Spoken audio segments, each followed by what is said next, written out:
jurado que te tenho amor profundo. Em sonho teu nome chamo, oh minha Amazônia, digo mesmo te amo. Declamo, reclamo, insano te amo. Praia, lua cheia, o sol, canto na mata sempre vem do além. O Irapuru, o roxinol, nosso canto é uma beleza. E viva a vida preservando a natureza. Vou pular na água meu rio, beirando o mato a pé. De Cuiabá ao terra do chão vi, boto empenhar Cuiatã. Vou no meu bote esperar que o motor vai passar lá. Se não der pra embarcar, né? Vou de boboia e maré, nadar no meu Rio Negro até o Igarapé.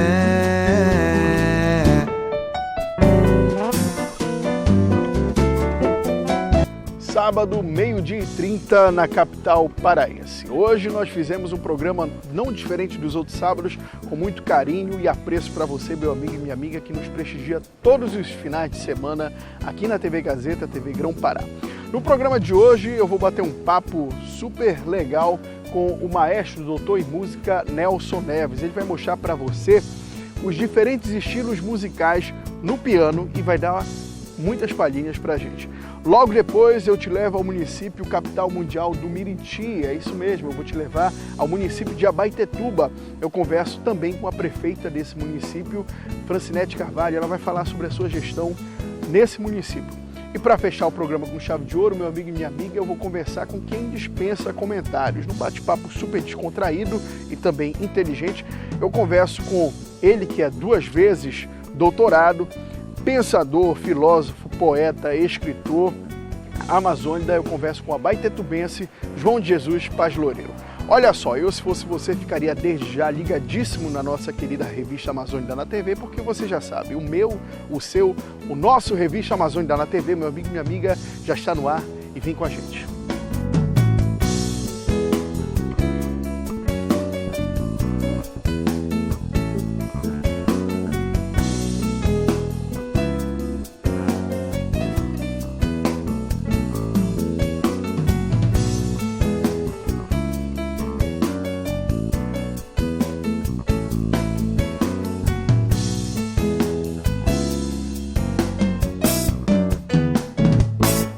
Bora ver agora o que seria o piano performance. Bom, eu vou mostrar para vocês alguns trechos de músicas, por exemplo, do repertório pianístico que nós temos que estar tocando, eu estudei lá nos Estados Unidos, etc, etc. Por exemplo, vou mostrar um trecho de um estudo de Chopin.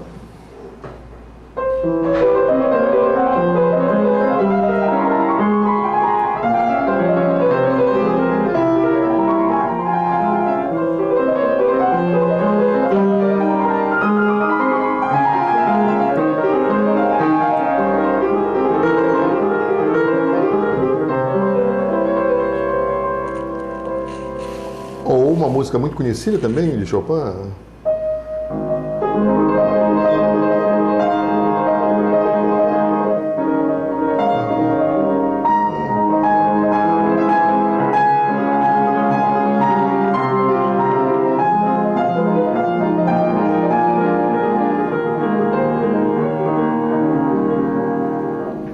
Por exemplo, isso aí no clássico, mas como eu estava falando, que eu cresci na minha educação musical, cresci com os 2 estilos, né, com o jazz e o clássico.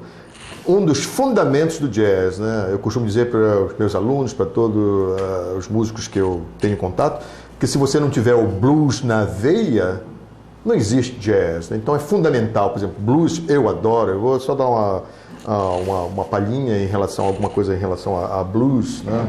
Vamos lá, o blues.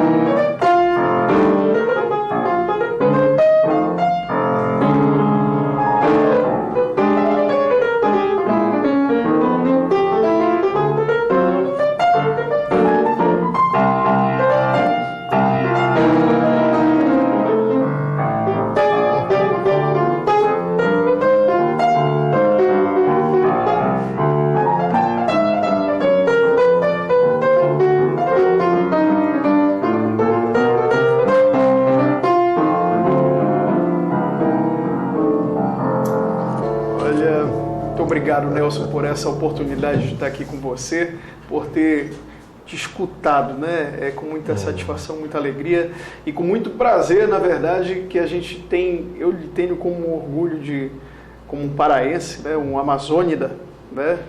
Ter filhos desse calibre, né? Obrigado mais uma vez.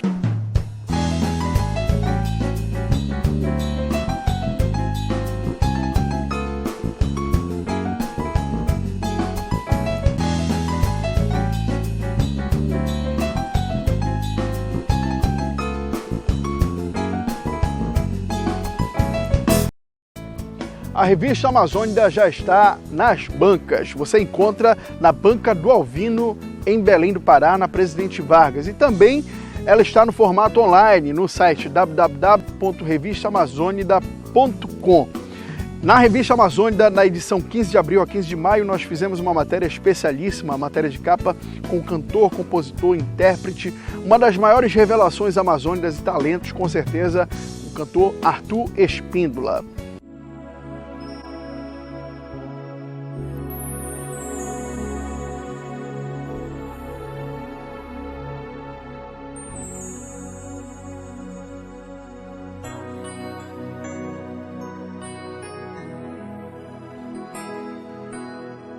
Olha só, a Revista Amazônida na TV. Prefeita Francinete Carvalho. Prefeita, me fale um pouquinho sobre como é que está hoje o município de Abaetetuba.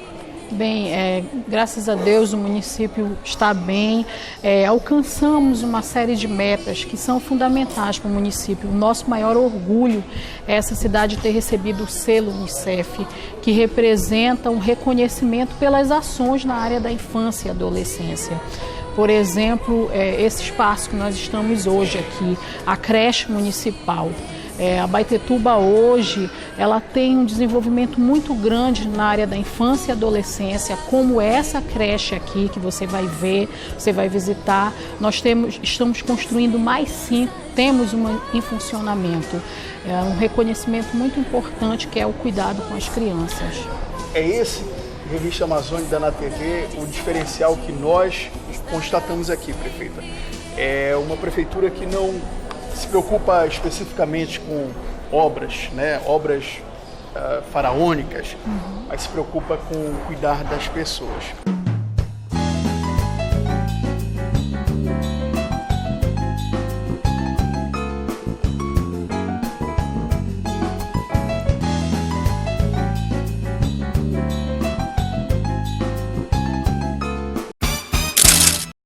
Teremos um congresso aí, né, que vai ser muito importante nesse segmento de ortopedia e também para pessoas que precisam conhecer mais sobre essas questões, né?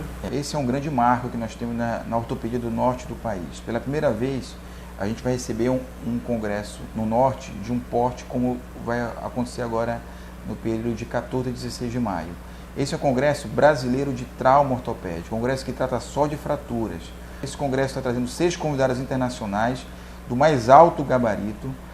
Esse congresso ele vai ter, paralelo a ele, pela primeira vez, um congresso brasileiro de fisioterapia no trauma ortopédico, que vai ocorrer aqui em Belém também. Vão ser 2 dias de congresso.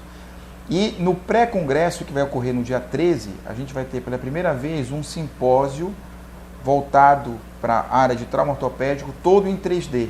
Então, foram realizadas cirurgias experimentais em cadáveres nos Estados Unidos, todas filmadas com a tecnologia 3D, e esse congresso inteiro vai ser feito, esse pré-congresso, esse simpósio vai ser feito todo na tecnologia 3D. Quer dizer, são avanços fantásticos que vão ser deixados para a nossa região, e a gente está realmente muito feliz, muito empenhado para que esse congresso seja de fato um grande sucesso, não só para o Brasil, mas principalmente para a nossa região, que é o nosso foco. Então vamos lá, de 14 a 16 de maio, no hangar, né? E a inscrição é feita pelo site www.traumaortopedico.med.br. Então você está vendo aí no letra as informações. Revista Amazônida da TV é coisa nossa. Nossa, satisfação, hein? Obrigado por nos receber, uma honra que a gente está chegando nesse momento na casa desse grande pensador, professor, poeta, escritor, filósofo amazônida, Vem com a gente pra gente bater um papo.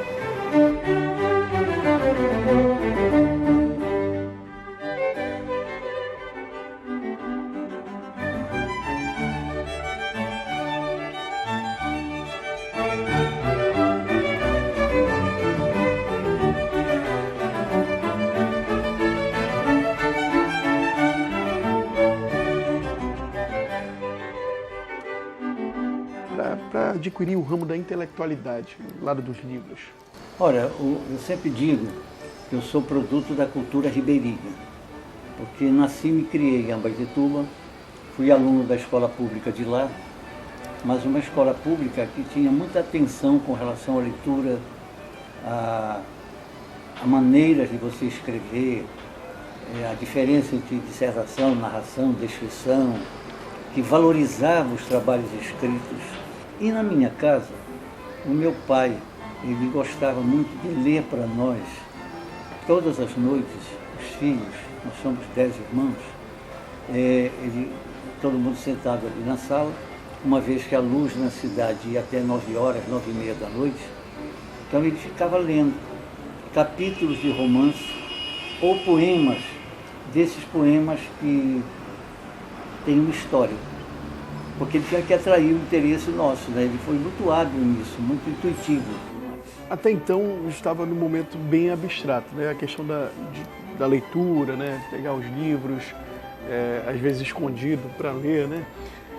Mas quando é que o Loureiro pegou uma caneta e um papel, ou então uma máquina de escrever, né? Naquela época, e vou colocar em prática, o pé na lama? Durante muito tempo a caneta, né?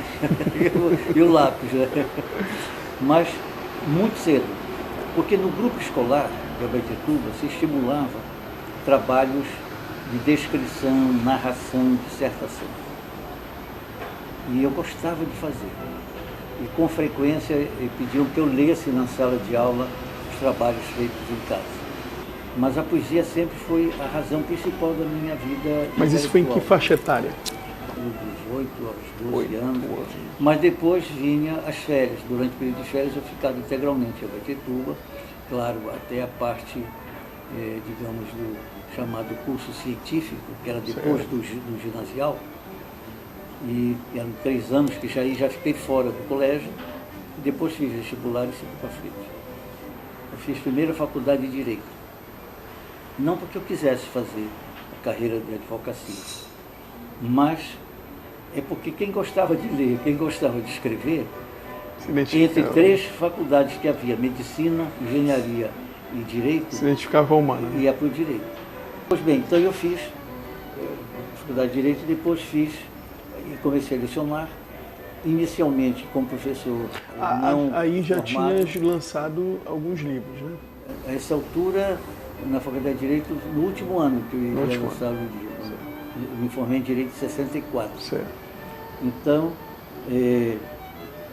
a partir daí, lecionando, em 70 mais ou menos, foi necessário que eu fizesse o curso de letras, porque todo professor, para poder lecionar, tinha que ter o curso de letras. O primeiro poema meu foi publicado numa revista do Rio de Janeiro, chamada Revista Estrela, que era uma revista infanto-juvenil, bem simples, mas que tinha distribuição nacional. E eles lançaram um concurso sobre o Dia das Mães. E eu, de Abaetetuba mesmo, mandei um poeminha sobre o Dia das Mães. E foi nacionalmente premiado. O primeiro livro já foi no último, seria publicado no último ano da faculdade. Então, quando estourou a ditadura, aqui em Belém, o início foi dado pela invasão pela Polícia Militar da União Acadêmica Paraense, onde todos nós estávamos lá e estava acontecendo em Belém um seminário latino-americano pela reforma universitária. Então, a invasão dessa natureza, todos sabem como é, sempre violenta, com muito quebra-quebra, com muita gente apanhando. E lá, na sede da UAP, estavam os pacotes com a edição do meu livro, Tarefa, que tinha sido selecionado pela União Acadêmica Paraense e pela UNE para ser o primeiro livro de um estudante universitário que iniciaria uma série de publicações com estudantes que a UNE faria. E a UAP, no nosso caso aqui, acompanharia. Então estava a edição toda pronta lá para ser lançada 2 dias depois. Então quando houve a invasão, toda a edição foi levada junto com a papelada da UAP e destruída. Quer dizer, ela foi destruída, diz que foi lançada ao Rio. Não se sabe o destino, se queimaram ou se foram destruídos. O primeiro livro. Né? Daí eu tinha um exemplar, nem cópia, porque lembre-se que eu estou falando de uma época antes do computador. Loureiro, tu tens em torno de mais, na verdade, de uma produção literária de mais de 20 livros. Sim. Né? Me fala sobre essa rotina, como é que é? Tem todo dia tem que escrever, é sagrado para ti, como é que é isso?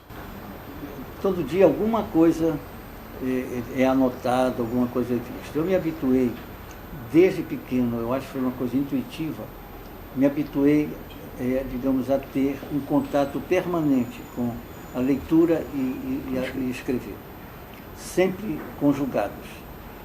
E chegou uma época que eu achava que o poeta tinha que ter uma visão poética da realidade, tinha que ver poeticamente a realidade. E assim eu procurava me exercitar, digamos, vendo as coisas, andando de ônibus, o que quer que seja, e levava comigo sempre um caderno pequeno e um lápis para anotar uma ideia que me vinha na hora, uma palavra diferente, um verso, alguma coisa, para alimentar essa criação, prática de relação poética permanente com a realidade. Então, isso é uma coisa que, às vezes eu estou escrevendo uma conferência sobre um assunto de poesia ou de arte, e paralelamente a essa elaboração, que é uma coisa de reflexão, vão surgindo ideias para um poema, para alguma coisa que eu vou anotando do lado. Quer dizer, eu me habituei a não deixar desperdiçar as ideias. Cada momento eu acho, é mágico, né? Porque às vezes naquele momento que você concebe... Tudo é uma maneira diferente de se enxergar as coisas. Se enxergar. Se diz até que a arte é uma maneira de fazer mundos. Porque cada obra de arte é um mundo que você cria, mas que depende da sua maneira de fazer, da sua maneira de criar. Então, às vezes, uma ideia, uma palavra, um verso, que no momento que você tem aquele sentimento que você anota, não tem grande peso, importância. Mais tarde, de repente, você revendo aquilo, dá um start, de repente, e acende uma luz. E algo que numa época não tinha nenhum significado, adquire uma significação, se transforma às vezes num poema. Ou ele é encaixado num poema. Enfim. Projetos futuros do Loureiro, estás trabalhando em alguma nova obra? Sim. Agora no segundo semestre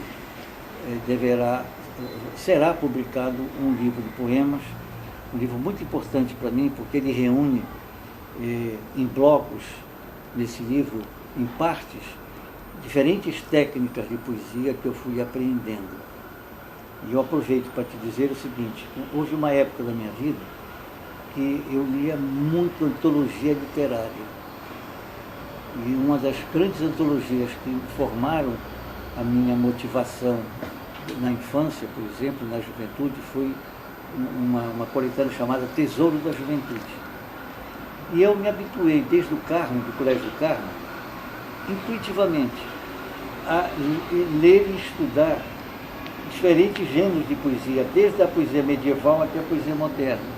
A poesia medieval, a clássica, a romântica, a simbolista, impressionista, moderna, e fazer exercícios poéticos na técnica de cada uma daquelas fases da poesia, como uma espécie assim, de aperfeiçoamento pessoal na capacidade de escrever o poema, quer dizer, de ampliar a técnica de fazer poema, não ficar apenas num estilo, numa determinada técnica atual. Por isso, a minha poesia, levando em conta o conjunto de obras, ela não se prende a uma única técnica poética. Quer dizer, É versátil. ela tem Eclético. uma absorção, porque eu acho que cada poema ele pede uma forma poética de linguagem para se expressar melhor. Cada tipo de poema, cada temática. Mas eu adquiri, por esse esforço pessoal, como um violonista que fica em casa treinando, que não é música nenhuma, mas ele está treinando a sua técnica de digitação. Dedilhação, escala. Então eu treinava a minha técnica de escrever a poesia, apropriando-me das várias fases da história da poesia e das várias técnicas. Então hoje, eu, por exemplo, se quiser fazer um poema medieval, como eu já fiz, na técnica medieval eu sei fazer. Se eu quiser fazer na técnica de uma epopeia, eu sei fazer. E esse livro tem prazo para concluir? Ele já está concluído, ele já está na editora da universidade. Eu digo que ele é muito importante para mim porque ele pega assim uma diversidade de estilos pessoais. Bacana. E de técnicas poéticas também. Ao lado disso, eu estou trabalhando uma série de poemas infantos juvenis e um romance. Quer dizer, mesmo quando eu estou fazendo romance, mesmo quando eu estou fazendo um texto teórico, a poesia sempre vai carregando a luz como um sirineu, né? A poesia vai levando a cruz da criação, ou dela mesma, ou dela para mesma. ajudar. Aí ela é uma espécie de sirineia, né? Que vai ajudando a carregar a cruz do romance. Por isso, o meu estilo de romance, a minha linguagem, é sempre poética, mesmo na prosa. Meu texto teórico também tem sempre um toque Loureiro, e a questão das lendas amazônicas? Eu já falo diferente, eu falo mitologia, sim, amazônica. É mesmo. Por que não existe uma produção tão forte disso, que eu acho que é tão interessante quanto até a mitologia grega? Não, sem dúvida, isso eu venho trabalhando. O que falta aqui na Desde Amazônia? sempre faço essa... Eu acho que algumas lendas nossas são superiores. Fantásticas, como significação. fantásticas. Imagina se algum escritor colocasse em quadrinhos, em gibis, por exemplo, a mitologia amazônica. Seria um sucesso extraordinário. Seria, se fosse bem feito, né? Bem feito. Eu acho que falta visão aí empresarial. É uma maneira de fazer. Não é visão empresarial. Falta-se quebrar o preconceito que existe com relação à cultura amazônica pelos amazônicos. Quer dizer, a nossa cultura, que tem uma base original ribeirinha, em que pesa a cultura do índio, em que pesa a cultura ribeirinha, principalmente, de onde veio toda essa mitologia extraordinária do índio ou do ribeirinho, ela é vista como uma cultura menor por quem mora na cidade. A academia também sempre teve um pouco de desprezo pela cultura a grama do vizinho original. sempre é mais verde, né? Sempre, digamos assim, o desejo de trazer as coisas universais aqui para dentro, sem compreender que aqui dentro nós temos coisas que são igualmente universais. Agora, os europeus buscam aqui Eu sempre várias coisas. trabalhei com isso como reflexão e como poesia e como obra literária, sempre a mitologia teve presente. Abaetetuba, que é minha terra, na região das ilhas, tem várias. São mais de 100 ilhas. É uma produtora de lendas, de mitos, assim, incansavelmente até hoje. Então, eu tenho isso impregnado na minha alma. De modo que eu concordo e acho que agora as pessoas se veem voltando um pouco para temas amazônicos que estão começando a compreender a originalidade disso. Tardiamente. Quando essas coisas, dependendo da maneira de fazer, nunca são tardias, porque elas podem ser criadas, retrabalhadas e aprimoradas. Então, o importante é que eu sempre defendi, e a minha obra toda é nesse sentido, de revelar o caráter universal que existe nas nossas particularidades, na nossa peculiaridade. E, ao mesmo tempo, procurei sempre dialogar o local e o universal. Assim como eu trabalho com o mito local, trabalho com o mito grego, assim como trabalho com técnicas, digamos, tradicionais da nossa poesia popular, da nossa música, eu trabalho com a técnica que vem das várias épocas da poesia, desde a Grécia até, digamos, a Europa e o Brasil. De modo que, para mim, é bem claro isso. O mundo é uma complexidade. E essa complexidade não significa que a complexidade europeia seja melhor que a complexidade amazônica. São equivalentes. O que precisa é que as pessoas, compreendendo isso, trabalhem com a mesma criatividade, com a mesma força, com a mesma convicção, com a mesma paixão, que às vezes se dedicam aos temas e às reproduções da cultura que vem de fora. Loureiro, mais uma vez, muito obrigado por esse bate-papo, por essa aula, né, que nós tivemos aqui com uma personalidade de tamanha credibilidade. Uma satisfação incomensurável de estar aqui com o senhor.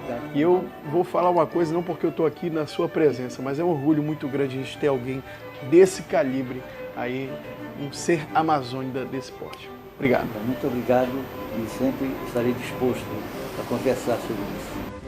E aí, gostou? Espero que sim. A gente fez com muito carinho esse programa para você, que nos acompanha todos os sábados aqui na TV Grão-Pará.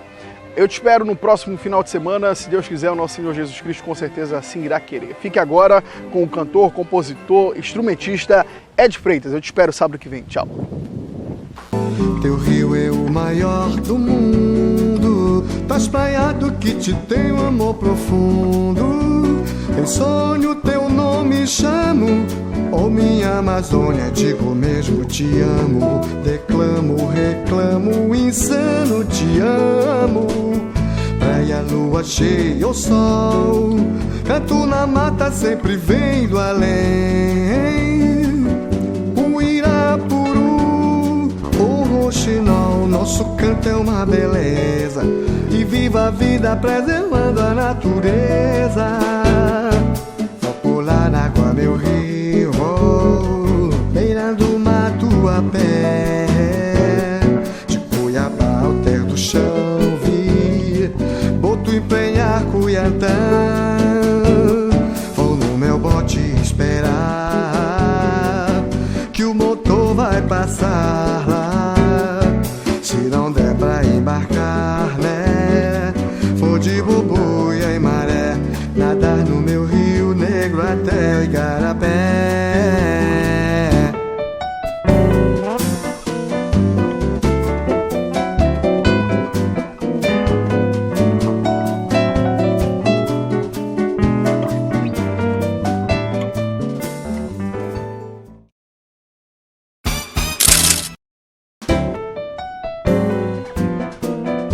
O seu sábado ficou agora muito melhor. Turismo, música, meio ambiente, esporte, lazer, políticas para o desenvolvimento sustentável e políticas para o desenvolvimento humano. Todos os sábados, eu e você temos um encontro desde já marcadíssimo aqui no canal 14, TV Grão-Pará, 12h30, que tem o quadro O Bem da Vida. Olha só, o turista vem de longe para conhecer de perto o que a gente tem. E você? Revista Amazônida, a leitura correta e é coisa nossa. Quer o melhor do mundo? Bem, então acesse www.revistaamazonida.com. Eu te aguardo esse sábado. Teu rio é o maior do mundo, tá espalhado.